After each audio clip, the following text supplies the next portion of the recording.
very good evening, students. Now, again, this is a long question which is frequently asked in examination. I am just giving as a long question. You can extract if there is any short note related to this question.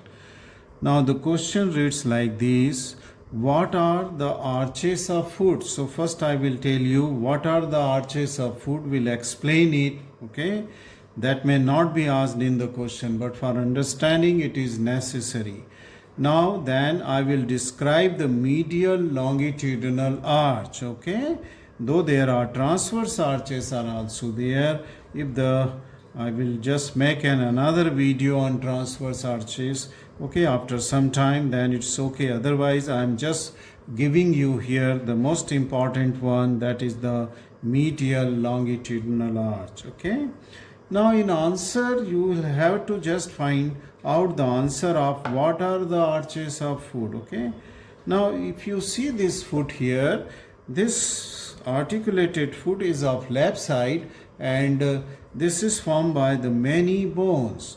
Many bones means there are 7 tarsal bones, that means the calcaneus, talus, navicular, 3 cuneiforms, and the cuboid. This is the cuboid bone. Okay, and then there are 5 metatarsals starting as from medial to lateral as a first, second, third, fourth. Then phalanges. For the great toe there are 2 phalanges. For the rest of the toes there are the 3 phalanges. Now this is the skeleton of the foot. Now as it is made up of the many bones here, and these bones are so articulated that this is not a flat structure. That is, proximo-distally, if you will see, it is not a flat structure. But if you will see it from medial side, you will see that there is a gap here. There is a anteroposterior, there is a gap. Though here on the lateral side, that bones may be touching to the ground in this articulate, not in living condition. Okay, but here on medial border there is a gap inside. So that means there is a big concavity. Either you trace it from the distal to the proximal side, or you trace it in the from medial to lateral side, in the middle. If you, in both way, there it is concave. That means there is a big hollow is present deep to the on the plantar surface, okay, of this skeleton, articulated skeleton. And this is, then these bones are so organized or arranged that they are forming an arch-shaped structure. This is the arch which is extending from distal end of the foot to that of the proximal end of the foot. And if you will see here the plantar aspect, then if you can realize here with this, there is a arch also running transversely. So this foot presents the various arch. Just I will read few of the sentences which will help you to understand this arch. That means the human foot is not flat, but it shows arches, as I have just demonstrated you. Okay, I just demonstrated. Now these are the thing to understand. Okay, and probably nobody will ask in question. Okay, and these arches are seen as longitudinal, that is from proximal to distal, or transverse. Both I have demonstrated. Okay, from medial to lateral or lateral to medial. Okay, because of this, the medial border of the right and left foot is at a higher level, or it is raised. Okay, so this medial border of the foot is raised so that I can pass my hands, okay, my hand, that means fingers, deep to this hollow. Okay, deep to this hollow. Thus foot is concave both in anteroposterior as well as in transverse directions. Okay, so this concavity is directed inferiorly towards the plantar or towards the ground. Okay, so there is a concavity in the foot towards the ground.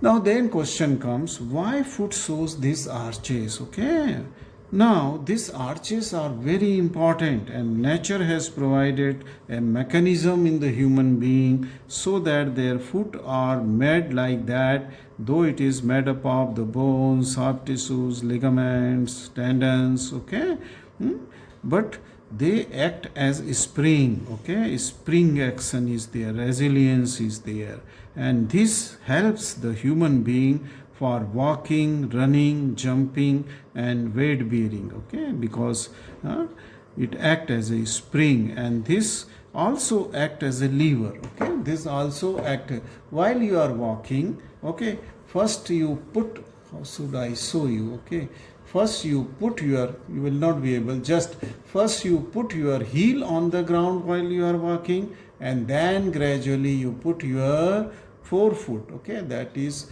the toes on ground, and then you raise your foot.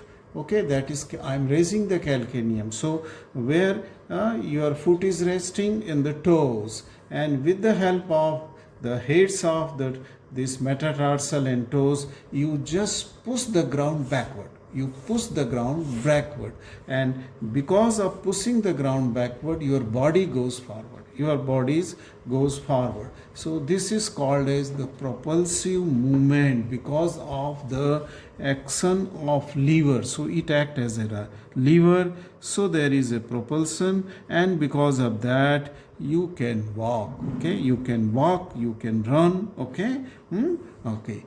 So this is the utility. Okay, the human foot is so designed that it is we can walk very fast. Okay, we can run, jump. Okay, and we can stand stand on one particular place for a long time, because otherwise, if it would have not been having the spring actions or resilience or pliable, then this action would have not been possible. Okay, would have not been.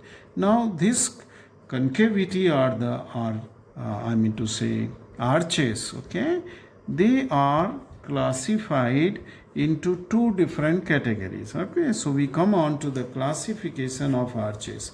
Now the concavity of the foot is seen in two different directions, which I have just demonstrated you. Okay, that is in longitudinal direction as well as in transverse direction. This is the longitudinal direction arches are there, and they are in the transverse direction from medial to lateral. Okay, transverse. So these arches longitudinally are divided into two, medial and lateral longitudinal arches. Okay, two, medial and lateral longitudinal arch, and transversely there are multiple mostly, but we just study a single transverse arch. Okay, which tells us about its function and about its construction. And usually are two types of the arches transversely, anterior and posterior transverse arch. Now this transverse arch, if I show you, let me get a rough paper. Okay, if I show you this transverse arch here, then you will see that of 1 foot. Okay, and if I cut a transverse section of the foot, okay, this is the arch. Okay, medial lateral border, this is the medial border which is raised, this is the median plane. Okay, so I'm cutting the section of a living person. Okay, living person. Okay, from transverse section of, this is the left foot. Okay, this is the median plane, and if I cut a similar section of the right foot, then this arches are half a dome, and when you just meet the medial border of the 2 foot, then this will form a complete dome. Okay, this is the median plane, you unite the 2 foot, this is the lateral margin, and this is the medial margin, so one dome is formed. Okay, but our foot is so designed that there is a half of the dome is there. That thing you should keep in mind, it is very important. Okay, so these are the arches. Let us come back to the, once we have seen the classification of the arches, then I will tell you some of the essential thing about arches. Okay, just I will keep it aside. Okay, what are those? Now we are learning this basic thing on the basis that there is a longitudinal arch, and that we are just learning a medial longitudinal. On the fifth toe side, it is the lateral, but we are concentrating on medial longitudinal arch, which is towards the great toe side, okay? And it is quite raised and it's very prominent and very functionally useful. So we are just learning first the medial longitudinal arch. Now some basic point I said that I will tell you so that you will be able to understand the arch. Now if you have seen a bridge, then the bridge is it is convex like thing, some small bridge, okay, not those, okay. It has a summit in the center and then it has two ends, okay. You can just walk on this bridge like this, so it is an arch. Or if you have seen a building, the big door, mihrabs of the large huge building, old forts, then this type of the arches are seen in that building, okay, this type. Now this kind of the arches of the bridge or of that arches of a building, they can be said to be an ends, okay, where they are resting on the ground. So this is an or the pillar, okay, for that arches. If it is a building, there will be one pillar here, another pillar here. So this is the anterior end of the arch, this is posterior end, okay, to which you can call as also the pillars, anterior and posterior pillars. And this is the summit, okay, of the arch or the topmost point. And the stone, sometime if you will see carefully, in some of the olden arches there will be a trapezoid stone which is convex, I mean to say broad superiorly and narrow inferiorly, and that is called as the keystone. So this is on what principle the buildings arch are made, okay. Now similar principle will apply to our longitudinal arch of the foot, okay. Now then you just see the bow and arrow. Most of you must have played in your childhood the bow and arrow. This is the arrow, okay. We are not interested in arrow, but we are interested in this bow, which has again the ends, and the summit is here, okay, summit is here. Now these two ends of the bow, they are attached with a string, and this string is called as tie beam. So what is tie beam? Connecting the two pillars here are two ends of an arch, okay. And when you pull this tie beam backward, then this arch become more prominent, as you must have seen. After putting the arrow end here, then you pull this string, so it arches become more powerful.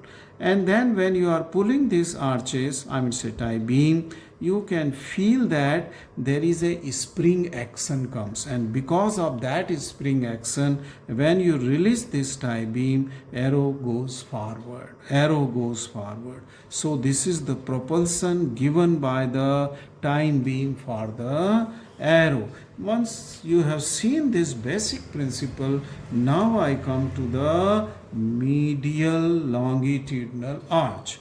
And the first point in learning of the medial longitudinal bones forming the arch. So let us see which are the bones which form this medial longitudinal arch. Okay, you can see here this is calcaneus, on the top is talus, then navicular, the medial cuneiform, and the metatarsal. Okay, the first metatarsal. But the medial longitudinal arch is formed by partly by the calcaneus, talus, navicular, three cuneiform, and three metatarsals. Okay, three meta. The information of the arch, the phalanges, they don't take part. Okay, the phalanges, they don't take any significant part. So this is the horizontal ground, say for example, or axis, on which the calcaneus is touching posteriorly. Then it is the summit is formed by the talus, which thus talus can be considered as the keystone. So talus is considered as keystone, and then navicular, cuneiform, three cuneiforms, then three metatarsals. They are the other bones forming the medial longitudinal. As I said that three cuneiforms and three metatarsals, they form the medial longitudinal arch. So if you just see with this building arch, this will be the posterior pillar of the arch, okay, The posterior end is here on the heel of the calcaneus. Okay, heel formed by the calcaneus is the posterior end, and the calcaneus form the posterior pillar. What forms the anterior pillar of this arch, medial longitudinal arch? It is the navicular, cuneiform, and the three metatarsal. Three cuneiform and three meta. So in diagram only one metatarsal is shown. So the anterior end is formed by the head of this metatarsal.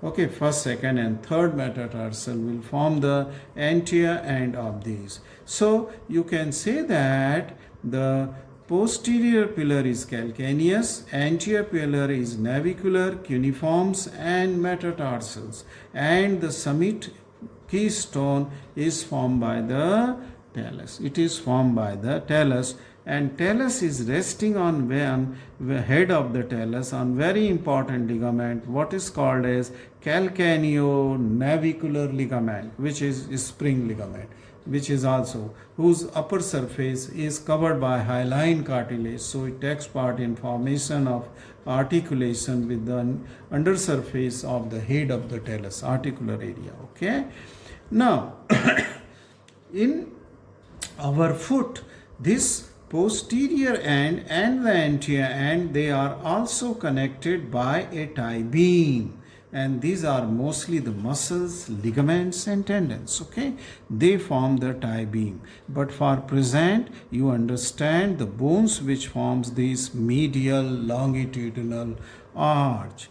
Now the ends or pillars of this arch I have already explained of the medial, posterior end, anterior end I have explained. The summit formed by the talus of this or keystone of this arch I have, and then there are the joints. Okay, many joints are taking part. What happens in the arch of a building? Okay, there are also the many stones. Okay, which resembles to our these tarsal bones, for example, and these various stones are joined to each other with the help of some cement like substance. Okay, and their structure is such that their upper surface is broad and their inferior surface is narrow. Okay, so they can be very well accommodated, and this happens in the bones which are forming this longitudinal or transverse arch, that their dorsal surface is broad but their inferior surface or plantar surface is narrow. Okay, it is narrow, and then in between this between these tarsal bones there is presence of joint, and these joints are attached with each other by various ligaments. Okay, various ligaments. Thus the anterior and posterior ends and the limb or the pillars, they are strongly held together. They are strongly held together to form the arch. Now let us come for the medial longitudinal arch alone. What are the factors which are responsible for maintaining this arch? Why does this arch doesn't become flat? Okay, while you are walking or jumping or it should get flat. Okay, it should come to the ground. Okay, talus and navicular should touch, but it never touches to the ground. It is maintained. So there must be some factors which are responsible for maintaining of this longitudinal arch. The first point, which I have partly covered, it is the shape of the bones. Okay, on dorsal aspect broader, on the plantar aspect they are narrow, and their shape is such that the arch cannot be flattened. Okay, inferiorly their articulations and their shape are such like that, and especially this sustentaculum talli. Can you see this? On the medial surface of calcaneus there is a projection. Okay, and this projection is important for maintaining this arch. Okay, because tendon passes through it, spring ligament is there. Okay, though it is thus sustentaculum talli plays an important role for the support of this arch. Okay, medial longitudinal arch.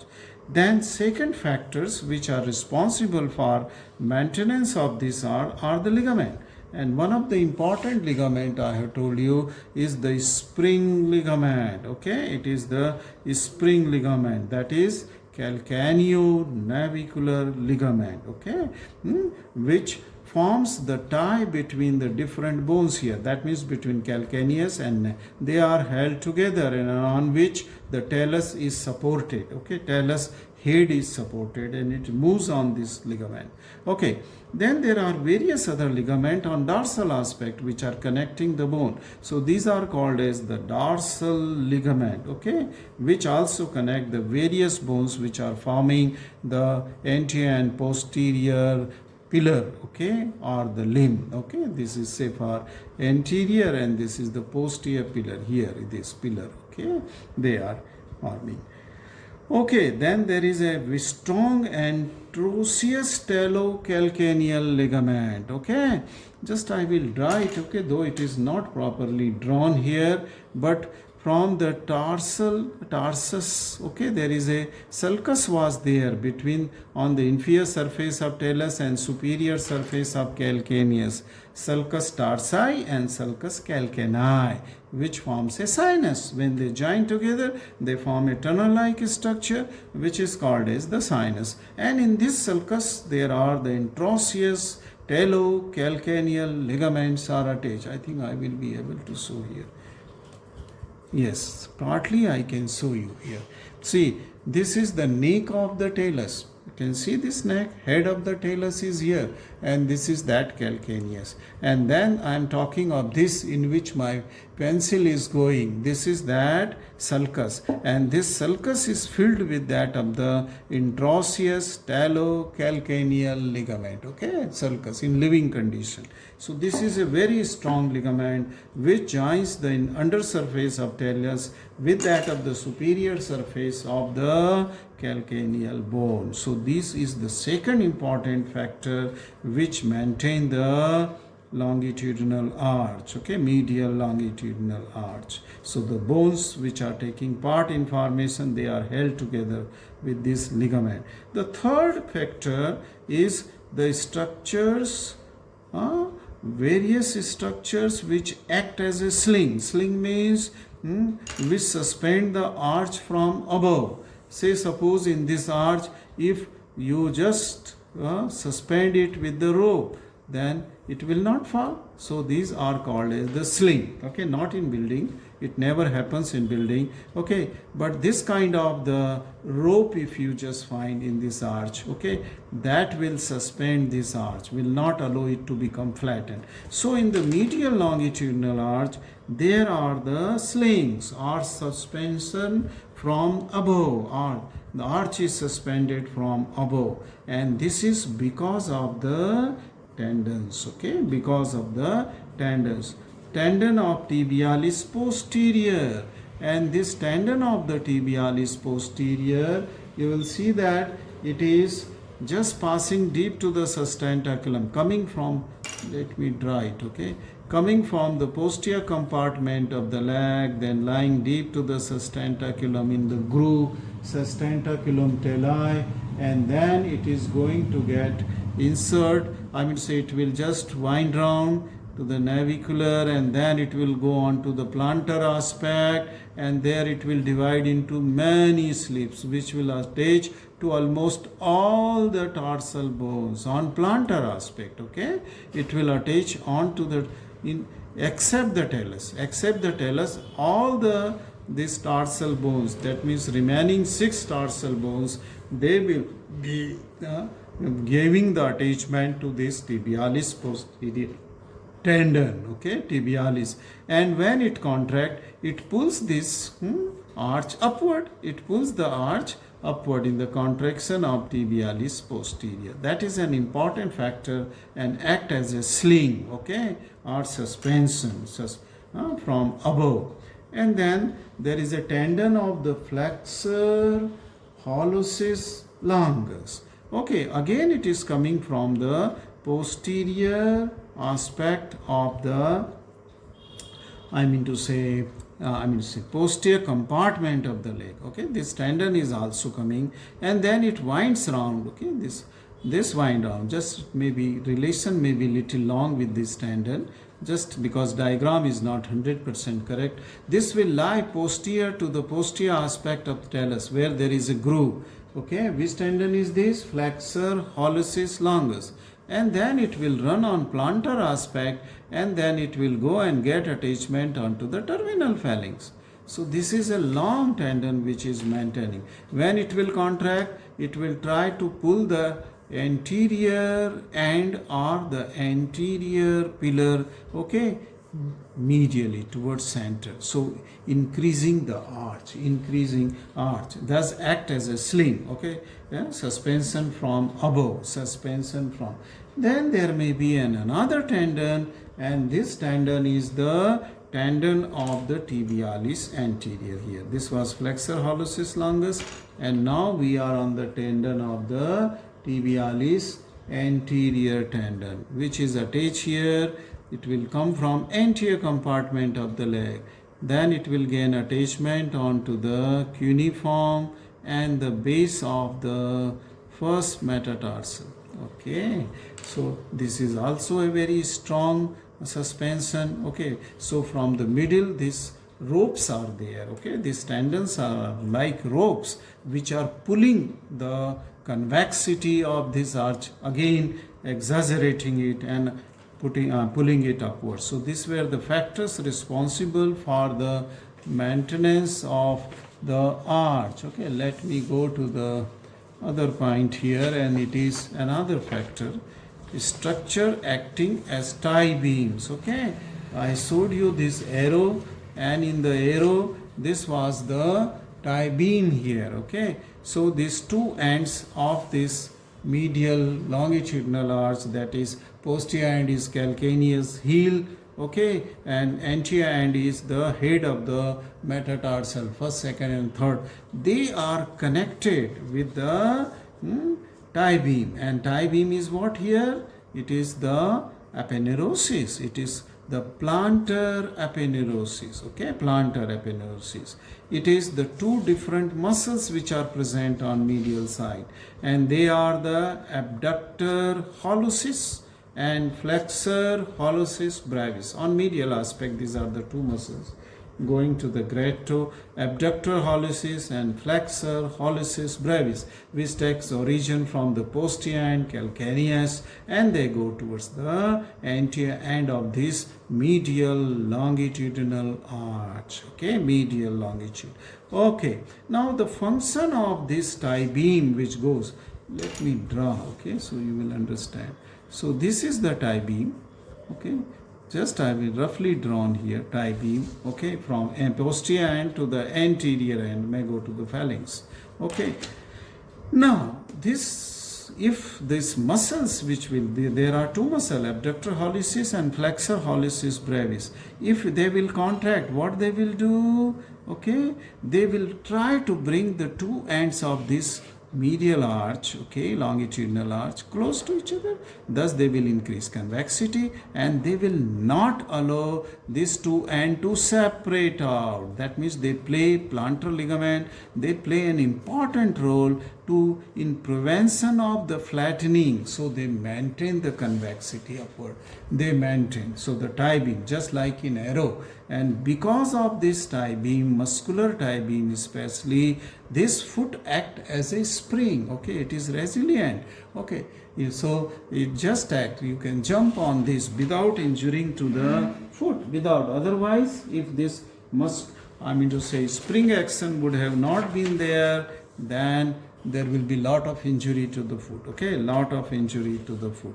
So these were the factors responsible for the maintenance of the medial longitudinal arch. Some of these factors are common for other arches, lateral longitudinal as well as transverse arches also. Okay, but since we are learning only the medial longitudinal arch, okay, I am not going to that point. Now what are the functions? Once you have known the structure of arch and how it is maintained, let us come to the function of these arches. Okay, we come to the medial longitudinal arch only. Now this arches, including the other arches also. Let us see the common function of this arch. They help in the distribution of the body weight. Now if you will take the print, okay, of your sole, or when you are walking on sand, then you get a footprint on the sand, okay. And then you see that the impression of heel is the most prominent. There may be a medial impression of the lateral margin of the sole, okay, but it is due to soft tissue. But then you get two more important impression. One is because of the ball of the great toe. Ball means the head of the great toe. Because of the head of the great toe, and then the head of the little toe, and there will be the three other toes maybe. That means these are the points through which the weight is transmitted. That means not transmitted, it is distributed to be transmitted to the ground.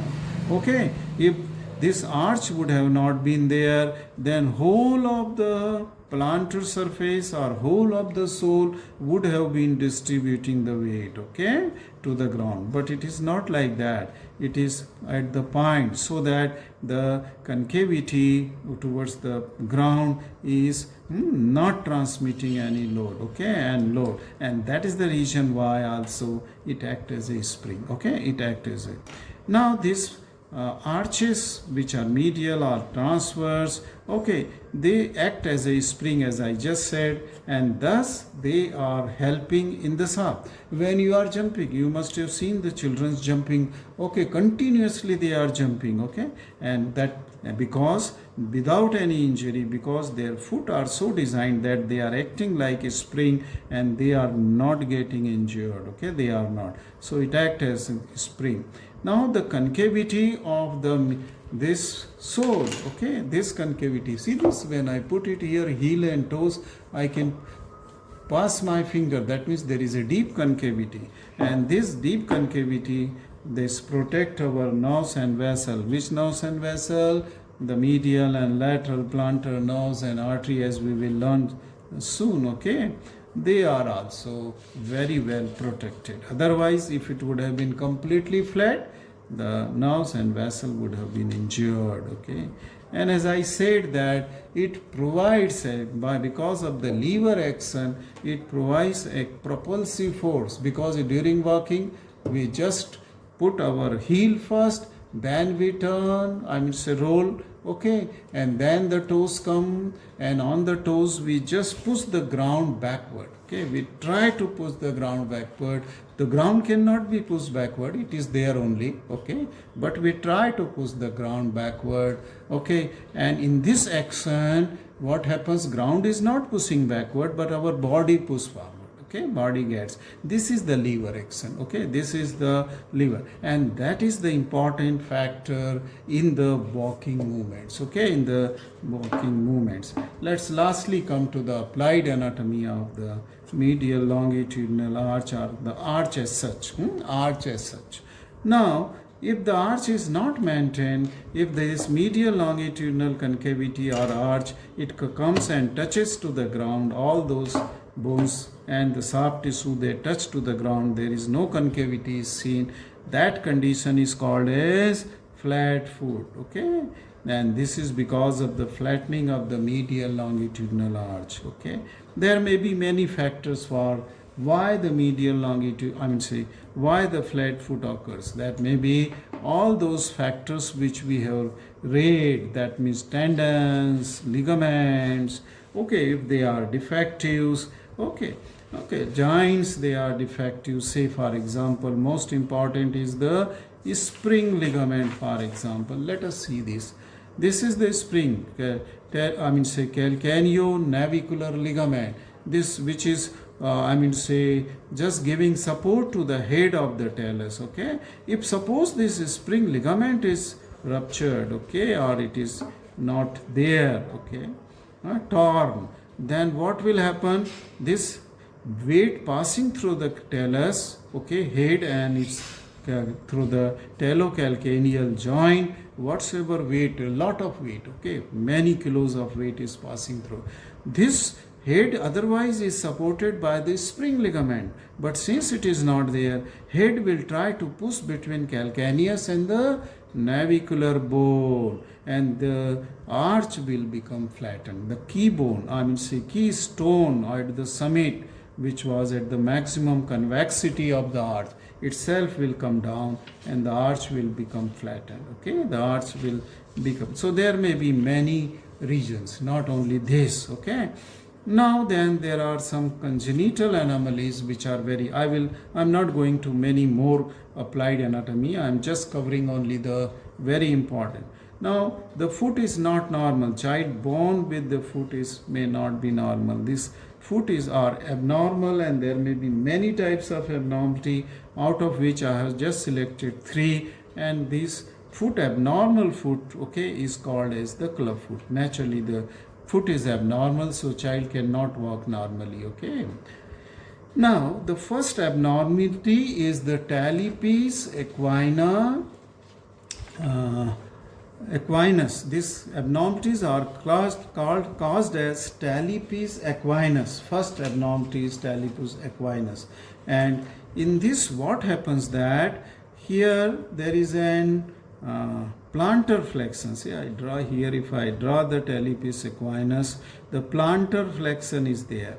So that means the toes, okay, toes of the foot, they touch to the ground. So the young child will start walking with their toes, okay, on the toes. Heel will not touch to the ground. Okay, understand?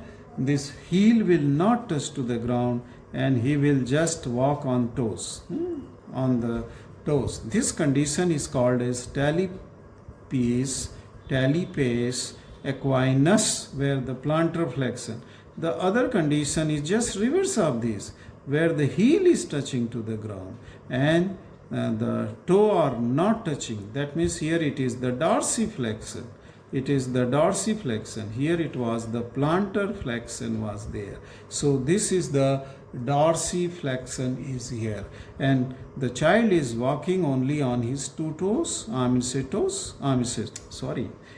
the heel, okay, of the right and left leg, or if it is only in one foot, okay, the problem, he will walk. You must have seen some of the small child walking in the heel only. Okay, that is called as talipes calcaneus, because he is touching the heel which is in calcaneus. Okay, right. And the third condition is talipes equinovarus. In this what happened, I may not be able to draw the diagram. This what happens is that this is the great toe, then other toes are here. Now this medial border of the toe is raised. Okay, so the sole faces towards the median plane. Okay, towards medially, sole faces medially. That is called as in. So the foot is inverted, and at the same time foot is adducted at the ankle joint. Okay, say at the this calcaneo-navicular joint. Okay, talo-navicular joint. Okay, talo-calcaneo-navicular joint. These are the 3 joints where the inversion will takes place, inverted, as well as the foot will be adducted, means it will be shifted towards the median plane. Okay, and then there will be plantar flexion also. That means toes will go down. Okay, toes will go down. So this is a very important. Okay, and most of the abnormalities of the foot with congenital, it is this. Okay, that is talipes equinoviruses, a difficult condition to be corrected in a child, because it takes a lot of time to correct this surgically, and it's no surety that surgery will be successful or not. Okay, this completes the medial longitudinal arch. I tried to cover other other arches, common factors. Okay, and applied anatomy was common for other arches also. Just try to learn. It may not be a full question sometime, but definitely short note, and try to extract the short note from this. Thank you very much for watching for this video.